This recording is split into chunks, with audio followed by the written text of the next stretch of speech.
Like in this video, I will show you how to allow apps to access your file system in Windows 10.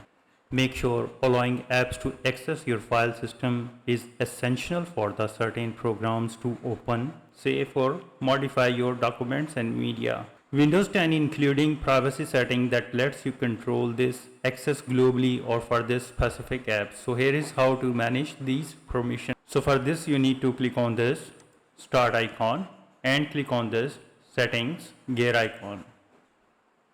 Now click on the privacy and now scroll down the left hand menu to the app permission section and select the file system, and here is the file system. You need to click on that and now click the change button under the allow access to your file system on this device and toggle it to on and ensure the switch for the allow apps to access your file system on this device.